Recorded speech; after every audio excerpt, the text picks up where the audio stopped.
यात्रा रह जाएगी दिल्ली से वाराणसी। यानी दिल्ली से हम पूर्वांचल की एरिया में पहुंच पाएंगे 4 घंटे से कम समय में। बहुत ही कंफर्टेबल जर्नी, मिडिल क्लास का फेयर, बहुत अच्छा इससे रहेगा। और अभी वाराणसी से पटना होते हुए सिलीगुड़ी वो मात्र 2 घंटे 55 मिनट की यात्रा रह जाएगी।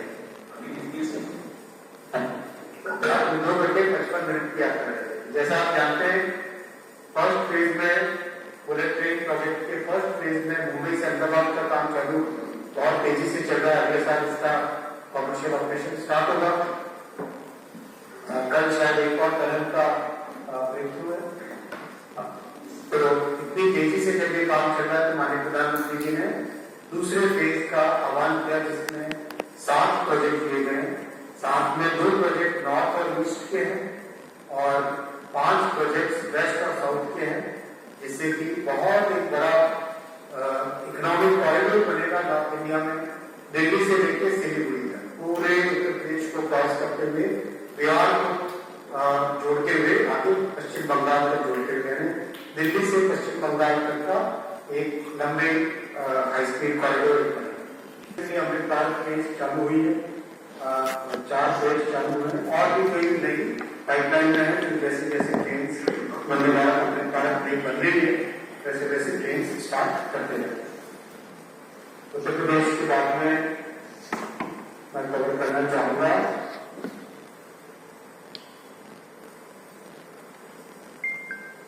मध्य प्रदेश, छत्तीसगढ़, राजस्थान को, तीनों को। राजस्थान के लिए बजट में रिकॉर्ड एलोकेशन है 10,228 करोड़, पहली बार 10,000 करोड़ से ज्यादा का बजट एलोकेशन हुआ राजस्थान के लिए। राजस्थान का ये बजट एलोकेशन कांग्रेस के समय में जितना बजट मिलता था उससे 15 गुना ज्यादा, 15 टाइम्स ज्यादा है। टोटल 56,000 करोड़ रुपीस के प्रोजेक्ट राजस्थान में चल रहे हैं, 56,863 करोड़ रुपीस के, और 85 स्टेशन का नवनिर्माण किया जा रहा है अमृत भारत स्टेशन के तहत। ओवरऑल राजस्थान में इलेक्ट्रिफिकेशन एक बहुत छोटा सा 2 सेक्शन बचे हैं, बाकी कंप्लीट हो चुका है और कई नई गाड़ियां चालू हुई है और गाड़ियां बहुत पॉपुलर भी है। जैसे कि हाल में जोधपुर और बीकानेर से वंदे भारत चालू हुई थी दिल्ली के लिए, जैसलमेर से स्वर्णनगरी एक्सप्रेस चालू हुई थी, फिर जोधपुर और ग्वालियर से हैदराबाद के लिए, चेन्नई के लिए, पुणे के लिए गाड़ियां रवाना हुई थी। तो बहुत ही पॉपुलर है और भी कई नई गाड़ियों का इसमें तैयारी चल रही है और जैसे इलेक्ट्रिफिकेशन कंप्लीट होता है वैसे वैसे नए प्रोजेक्ट्स भी लिए जाएंगे। मात्र इतना ही कहूंगा कि सेवा भावना से कश्मीर घाटी के सभी निवासियों के प्रति रेलवे और भारत सरकार और माननीय प्रधानमंत्री श्री नरेंद्र मोदी जी पूरी तरह से समर्पित हैं। और आपने देखा चाहे जब बारिश आई, जब भयंकर लैंडस्लाइड्स हुए तब हो, चाहे बर्फ आई, हर एक परिस्थिति में रेलवे ने पूरे तन्मयता के साथ, पूरी मेहनत के साथ, पूरे परिश्रम के साथ जम्मू कश्मीर के सभी निवासियों की सेवा मिला है इस बार। और कितनी ट्रेनों के कुछ विस्तार की कुछ देखिए, जो इस बार का रेलवे का बजट आया है उसमें 2.93 लाख करोड़ रेलवे को मिले हैं, जिसमें राजस्थान के हिस्से में लगभग 10,000 करोड़ के प्रोजेक्ट आए हैं। कोटा मंडल के बारे में मैं आपको बताना चाहूँगा कि हमारे पास टोटल 7,000 करोड़ के लगभग प्रोजेक्ट हैं और हर साल हम 800 से 900 करोड़ रुपया खर्च कर रहे हैं। कोटा मंडल में जो मेन कार्य हो रहे हैं उसमें अभी हमने कवच को लागू किया है। कोटा मंडल देश का पहला मंडल बना है कवच को लागू करने में। हम लोग के यहाँ जितने भी हाई स्पीड ट्रायल होते हैं इस रेलवे में वो कोटा मंडल में ही होते हैं। अभी रिसेंटली हमने वंदे भारत स्लीपर में 180 किलोमीटर की स्पीड से ट्रायल किया था।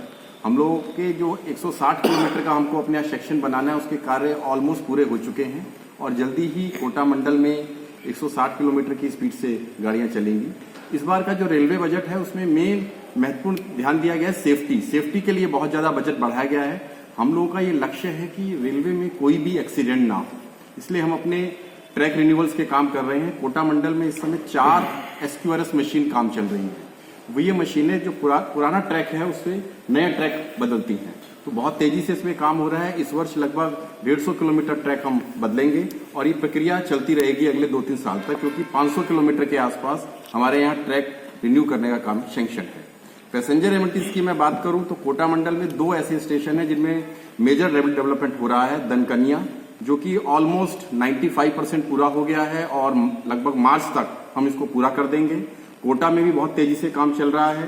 कोटा को हमारा पूरा प्रयत्न है कि इस साल हम पूरा कर लें। इसके अलावा 17 और स्टेशन हैं जिनका पुनर्निर्माण हो रहा है। बूंदी मांडलगढ़ हम पूरा कर चुके हैं। गंगापुर सिटी मार्च तक हम पूरा कर लेंगे और बाकी स्टेशनों को भी जून तक हमारा प्रयास है कि हम पूरा कर लेंगे। इसी के साथ मैं आपको बताना चाहूंगा कि हम लोग अब इन स्टेशनों पर नए वेटिंग रूम्स और इन सब के साथ 12 मीटर के एफओबी बना रहे हैं, जिससे एक स्टेशन से एक प्लेटफॉर्म से दूसरे प्लेटफॉर्म जाने में बहुत ही सुविधा रहे। इसके अलावा बहुत सारे आरओबी आरयूबी का काम भी कोटा मंडल में चल रहा है। सर ये कोटा के बाहरी वाला जो है काम ये कब तक ये भी इसी साल पूरा करना है। अभी हमने एक कंसल्टेंट हायर किया है राइट्स, जो कि पूरे इस तरह से यहाँ पे ट्रैफिक का मैनेजमेंट होना है। वो एक रिपोर्ट हमें बना के देंगे और उसके बेस पे हम इस तरह का ट्रैफिक प्लान करेंगे कि जो बाहर से आने वाले यात्री हैं और यहाँ से जाने वाले हैं वो ट्रैफिक एकदम स्मूथ रहे। वो ये सारा करें, इस साल हमारा टारगेट है पूरा करने का। उसकी डिटेल प्रोजेक्ट रिपोर्ट ऑलरेडी हमारी जोनल रेलवे से बन के रेलवे बोर्ड जा चुकी है और उस पर विचार किया जा रहा है। जैसे ही वो सैंक्शन होगा शीघ्र ही हम आपको सूचित करेंगे कि कब से उस प्रोजेक्ट स्टार्ट होगा।